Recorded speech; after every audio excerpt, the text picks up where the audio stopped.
Hey there, everybody. This is Caitlin here, and welcome back to our update on the current spoilers for Force of Will Advent of the Demon King. Today, we are going over Thursday and Friday spoilers, and we have a little drop of green, so wind, and a little drop of black for darkness. So, we are carrying on with the kind of theme of Crests and the Magians, or however you want to pronounce it, the wicked spirits that are either helping or under the control of Welser here. Not quite sure what the relationship is because it seems like even though all the elements, like not all of them seem to be inherently evil elements or crests, so to speak, it just seems like the way that they've been worded is that almost every element is some kind of evil source for magic and whatnot. So this is really interesting. It's like, even though darkness is seen as like the evil kind of element or color in Force of Will most of the time, we can see that pretty much every color lends itself to some kind of demon slash wicked spirit or evil. So starting off, we've got the Thursday spoilers, which were wind focused, and we're starting off with the wind Magian, who I think is the most expensive one we've seen so far out of the bunch. It is so far, it's a 4 cost, it's 2 wind and 2 void, a 900 wicked spirit. It's got this like really weird motif here where it's like it's mostly green, but the kind of flashes of like red and yellow is like really bizarre. I'm not quite sure what to think about it here, but it's a certainly interesting looking design for this resonator. It has crest for wind, obviously, so if you have the wind magic crest on the field, it gains the ability that when this card enters the field, you search your magic zone deck for a card and put it into the field, then shuffle your magic zone deck. So a little bit of stone ramping there, so even though you're spending 4 to get this card out, if you've got the crest out, you can get yourself an additional magic stone, which is very nice. And the Magic Crest of Wind, which we're going to move on to swiftly here, because I've not got really much to say about the Wind Magic, other than it seems interesting looking. But the Magic Crest of Wind itself, unlike some of the other crests, this one is not cheap. It's a 3 cost, and I can kind of understand why, because when this card enters the field, you put the top card of your Magic Stone deck into the field. Doesn't say that they come in rested, so they are still up, meaning that you do have the opportunity to just like ramp stones. I can see this definitely going into, say, some kind of wind deck or a mono wind deck. It doesn't even need to be a mono wind deck. It could be a mono wind deck that is focusing heavily on ramp. So like you ramp up your stones and whatnot to maybe play some big cost guys and everything. You maybe run 20 mono wind stones and so forth. So it could technically be one. I feel like it's a better one obviously for Welser, because since it's like it's not being specific about having to be a basic magic stone or that the stone comes in rested and blah blah blah. So it seems like it does help out Welser in particular. I can see this maybe helping out other decks. It's just a bit of a shame that it's a 3 cost. That might be the downside of it. You definitely probably would be running play sets of this one. But at the bottom here it says the Wind Magic Crest carries evil magic with it. So it seems like no matter what the attribute is of these crests, it's just evil all round, which is kind of bizarre. But next up we have a chant, and I actually got a little bit confused here. I almost thought this was an addition, like a quick cast addition. I was really confused, but it's because the actual thing that it's doing is destroying target addition, which destruction of the portal, which is only a 2 cost quick cast. It's 1 wind and 1 void. It also has remnant, so not only do we have like the I was about the addition of more additions, but we also have the addition of addition hate. So there's going to be quite a few cards now in the current rotation of New Frontiers that will focus on addition destruction. We kind of saw that after Alice Cluster going into Lapis Cluster. There was like an introduction more towards here, because obviously we phased out Regalia and we focused on additions in terms of like, things that are staying on the field to support. So I can understand why they decided, hey, we're going to have all these different new additions or whatever that's going to be doing different things in Advent of the Demon King. We need to kind of try and provide some support in order to destroy that. I'm just wondering maybe if 2 cost would be a bit too much. I guess it really depends on what kind of addition it is that you're destroying. If it's one that's like gonna really mess up with your plans, or maybe it's, say, if it was like you're up against Welser, then yes, I could see this being a very important card, because obviously this is Remnant. You can try and destroy their crest before they can properly get a chance to get them all on the field in order to flip him and everything. So I can understand that. The Demon King destroyed the portal, and the Elven Kingdom was revealed to the world. So looks like, from the sounds of it, Freyla, I believe, was making some kind of pact or some kind of like contract with Welser here, who's like the Demon King and whatnot, probably to try and help her in her war against the elves. Seems like maybe he didn't stick to his end of the bargain, or rather his way of dealing with things was basically to just destroy the portal, reveal them all, maybe kill them. Not too sure what he's got to gain from that, whether he's got like some feud with the elves as well, or maybe he was just playing Freyla from the very beginning and whatnot. So not quite sure what his agenda is. It definitely feels like, you know, he's up to something, but I guess we'll just need to wait for a bit more context to see what he's up to. For some reason, he just wanted to reveal the Elven Kingdom for some reason, and we don't really know why. And last for the wind spoilers here, we have a chant which is Otherworld Dreams. It's another quick cast one. It's only one wind here. Cancel target spell your opponent controls, then your opponent may play a card with total cost equal to or less than the total cost of the card cancelled this way from their hand without paying its costs. This is a very, very bizarre card, and like I was speculating this with a couple of friends, whatever, and we were talking about it just in our little circle and whatnot, about how this exactly goes out bit by bit, because obviously you're cancelling the target spell, which is all well and good. They get the opportunity to then play something which was equal cost to or less than the thing that they were going to cast. Now, we were speculating about whether, in response to them then casting that other card, would you be able to cancel that as well with, say, if it was a quick cast card, would we be able to cancel it with, say, is it Fair's Wind or something like that? The one that just came out in what was the Ancient Knights, the one that first came out in Ancient Knights, or could you Severing Winds it, because it's technically, they technically played their initial spell, this is them playing their second card.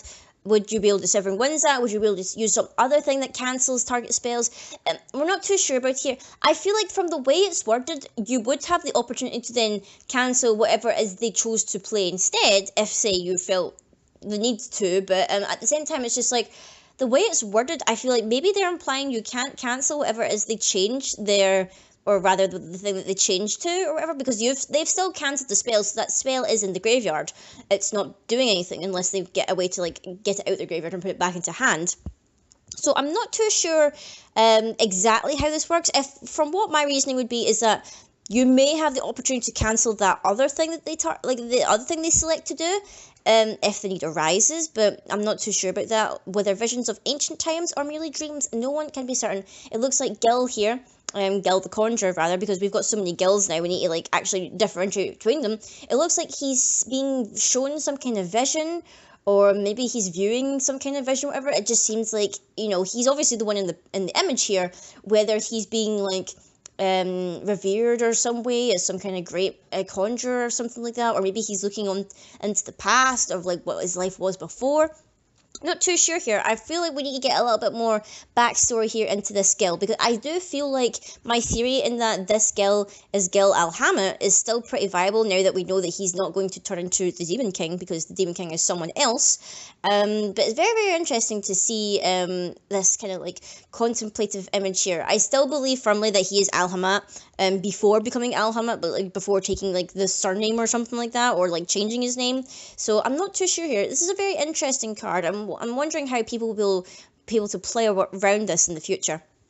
But next up, we're going into the Darkness cards, and things are getting just a little bit crazy. We actually have a card named after the set. It's Advent of the Demon King. It is a 3-cost card. It is 2 black and 1 void. Just a regular chant. You choose one. J/Resonators gain minus 500/500 until end of turn, or if your ruler is Welser the Archmage, you may pay 0 to do Judgment until end of turn. So this is pretty insane here. First off, because obviously this is obviously made for Welser in particular. At the same time, the minus 5/5, because that's just an entire thing because this is J/Resonators, so that's not just a target. That happens to every single Resonator. So for just 3, that seems like a pretty decent amount, because, you know, considering that a couple of the quite heavy attackers in current rotation right now, some of them don't have the defense to back it up. Like, some of them have, like, maybe a lot of attack, but to kind of balance that, they have weaker defense. So you could easily just kill Resonators with this if, say, their defense is really low. Like, thinking of the Wild Boar, thinking of, like, say, Melgus. Like, they've got really weak defense to make up for the fact that maybe they've got swiftness or they've got a lot of attack. So that would be really handy there. But also the fact that Welser is able to pay 0 for his Judgment. Like I was saying before, Welser's Judgment is maybe a bit too high because it's 5 of each, like, it's 1 of each colour. That might be too much. You won't be able to reach it in time. But you could play this and just do 0, and, you know, depending on how, like, when you want to do it, because obviously you want a Judgment when you've got some Crests out, because otherwise what's the point in flipping him other than getting a Wicked Spirit into play. But this is a very this is a very good way for you to try and get Welser out quickly. It just means you would lose the ability to play the Crest just with fire. But I don't know. Depends on the trade-off here. At the bottom, the Demon King descended actually and brought darkness and despair with him. So I'm not quite sure what he's up to, because I do have like a theory discussion that I want to do about this, but it was briefly mentioned that Welser is actually, or was mentioned to be, the teacher, the teacher of the Six Sages back in the old days. So was he always a Demon King? Because it says he was an Archmage as well. So which one is it? Like, which one is he actually? Is he a demon or is he an archmage? Next up, we have a pretty scary looking SR Wicked Spirit here. This is actually the most expensive one, and probably the most powerful one now that we've seen out of this set. We have Beelzebub, Lord of the Flies, and honestly, this artwork is hella scary. It is freaking me the heck out, all these flies buzzing about, and this grotesque looking thing. It's a 5-cost Resonator. It is 2 Darkness and 3 Void. It's a 1500, which is pretty scary. It has flying, obviously, since it's the Lord of the Flies. When this card enters the field, you put 5 -100 counters on it. So when it enters, it's no longer a 1500. It is technically a 1000, which seems a little bit meh, not too fair. Whenever a Resonator your opponent controls with a -100 counter on it is put into a graveyard from the field, you put another -100 counter on this card. And then you can then remove a -100 counter from this card and put that counter on another target Resonator. So it's a strange mechanic here. I'm not quite sure how I feel about it, because obviously this thing starts off as 15, but then immediately as it enters, it's like, okay, now it's a 1000. So it's like, that's not really fair, considering that it starts off pretty strong. But I suppose, you know, if it means that you get 5 of these counters, in order to like maybe stack them onto something else, whatever. I mean, it doesn't say that you need to tap for the ability to remove the counters, so you could just be like, hey, I'm going to remove these 5 counters and stick them on something else, because it doesn't say that you're limited to doing that only once per turn or something like that. It just says remove a counter. So you could essentially do that, and then the turn that it's able to attack, be like, hey, I'm going to remove all these counters, put them on something else, so this thing can fly for 1500, which seems like a pretty decent move. Maybe if you also flip Welser with that, you could perhaps put this guy in, because I don't think, if I'm remembering correctly, and I only just looked at this card on Wednesday here, so I really should remember, I don't think there was like a cost limit to which Wicked Spirit you could put into play when you flip him.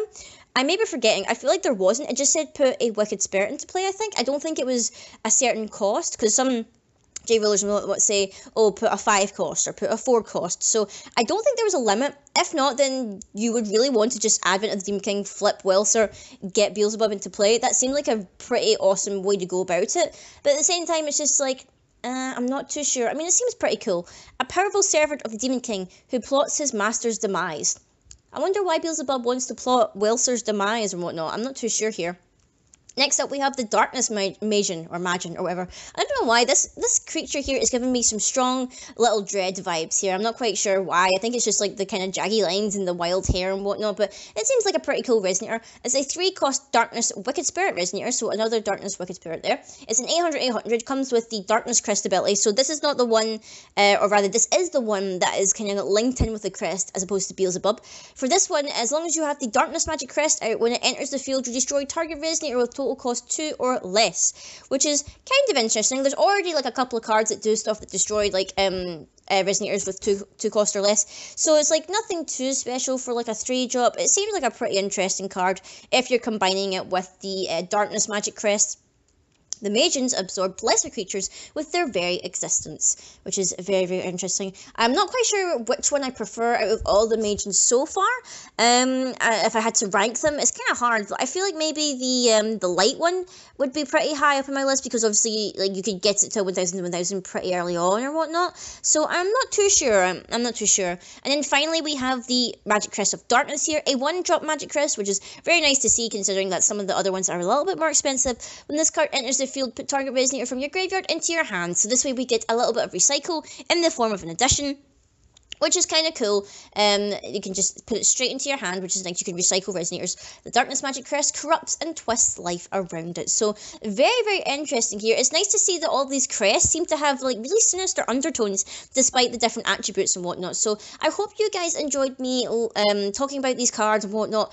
We'll be expecting the next video for talking about spoilers will be on Wednesday, again covering the first 3 days of the week and whatnot, and we'll just be doing this kind of like rotation and everything. So you'll get a spoiler video on Wednesday, you'll get a spoiler video on Friday. Might be, depending on the time and whatnot, I might have the video out later on in the day or early. It just really depends on when I get the chance to actually get to my computer and start working on this, because there's just like so many things going on in the week leading up to, like, I know I'm talking about Christmas already, but Christmas is only like a couple of, like, what, 10 or so, maybe not even 10, like 9 or so weeks away or something like that. I'm not too sure. But anyway, guys, I hope you've enjoyed this video. Leave a comment down below if there's any cards that really interest you. I'd love to hear your opinions on them. And until next time, I will see you all later.